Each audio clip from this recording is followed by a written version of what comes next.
When you were little, you may have heard it many times. Don't stay out too late, or the boogeyman will get you. Don't walk near the woods alone, or the Wendigo might catch you. Don't drive to Lover's Lane, you never know who the hook man is. Scary bedtime threats. Fairy tales for children, or something more primal. Tonight, we explore the monsters parents use to keep us out of trouble. Stories designed not just to scare, but to protect. Each generation invents a monster. Not because monsters are real, but because danger often is. Children's cognitive development, combined with less supervision, fewer streetlights, and open wilderness, meant real risks. Wandering alone, strangers, accidents. Adults found a powerful, easy-to-remember deterrent: stories. And so, we begin with perhaps the most universal childhood monster, the boogeyman. The boogeyman is shapeless, ever-present, hidden in closets or under beds, always watching. Versions exist across the globe, from England's boogeyman to countless variants in Asia, Africa, and Latin America, all serving the same purpose: to teach children to behave. What makes the boogeyman so effective is its adaptability.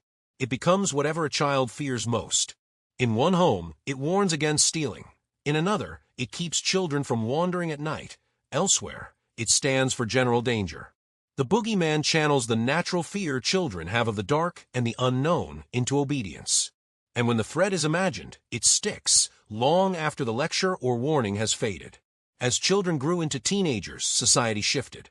Cars' independence and late-night freedom brought new anxieties, and with them new monsters. This is where the hookman comes in. The hookman myth emerged in 1950s and 60s America, a killer with a hook for a hand, attacking couples parked in secluded areas. The story often begins with a news report of an escaped criminal, followed by a young couple discovering a bloody hook on their car. But the hookman wasn't simply horror for horror's sake. He enforced social norms, particularly around teenage dating and independence. Couples driving to a secluded spot? Dangerous. Alone at night with a date? Risky. The hookman is a morality monster, a lesson cloaked in fear, designed to keep teenagers safe from real-world dangers while controlling risky behavior. From moral policing in the suburbs, we now turn to nature's monsters, those designed to keep children away from real environmental hazards. In North America, the Wendigo originates from Algonquian-speaking indigenous cultures. Described as gaunt, emaciated, sometimes antlered, and always ravenous, the Wendigo serves as a warning against isolation, greed, and selfishness during harsh winters. The tale reinforced community cooperation and respect for survival ethics, encoding life lessons in a story that could captivate and frighten simultaneously. Halfway across the world, in Australia, the bunyip emerged. Lurking in swamps, billabongs, and creeks, the bunyip warned children and travelers away from dangerous waters. Don't go near the water after dark, the story said, simple, effective guidance in regions where drowning was a genuine threat. These monsters weren't just fiction, they were tools of survival. So far, we've seen monsters that protect children in the home, in their social lives, and in the wilderness. But why does every culture create its own version? The answer lies in the environment and the dangers it presents. Snowy forests call for wendigos. Swamps require bunyips. Suburban bedrooms need boogeymen. And secluded roads, the hookman. Each monster is local, but their function is universal, teaching children to recognize and respect danger. The effectiveness of these stories comes from psychology itself. Fear is one of the most powerful emotions, especially in children.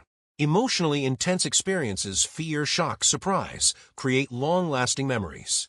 A monster story works because children want to avoid the consequence, misbehave, and the monster gets you. But fear alone isn't enough.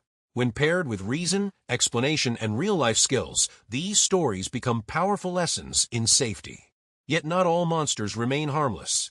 When myths are removed from their original cultural context, they can become tools of stigma, prejudice, or confusion. The Wendigo, for instance, is a spiritual being tied to ethics and communal survival. Strip it of that meaning, and it becomes just another horror creature. Similarly, stranger danger monsters can misdirect children, focusing attention on unlikely threats while overlooking real ones. Stories evolve with society. From campfires to smartphones, new monsters arise, viral dares, internet legends, and online myths. Like their predecessors, they trade on fear, anonymity, and peer pressure. But unlike traditional tales, these digital monsters spread unchecked, sometimes creating real-world risks. The medium changes, but the principle remains. fear teaches if used wisely. Real-life examples show the dual nature of these stories. Wendigo tales in indigenous communities discouraged individuals from wandering alone, likely saving lives. Bunyip warnings in Australia kept children away from dangerous waters. The Hook Man, while enforcing social norms, could also foster fear around teenage independence, limiting opportunities for trust and education. Monsters can protect, but they can also control. So what's the takeaway? Monsters aren't inherently bad. They were born to teach, to protect, and to encode real dangers in ways children could remember. Used thoughtfully, stories can explain risk, teach skills, and respect origins. Context, knowledge, and empathy turn fear into protection. Monsters aren't just bedtime scares. They are memory, culture, and survival, reminding us that danger is real, lessons are vital, and sometimes the monster under the bed was really there. If this story gave you chills, there's more where that came from. Hit like, subscribe, and turn on the bell so you never miss the next mystery waiting in the dark. Stay curious, stay cautious, and stay tuned for more mysterious myths where the unknown watches back.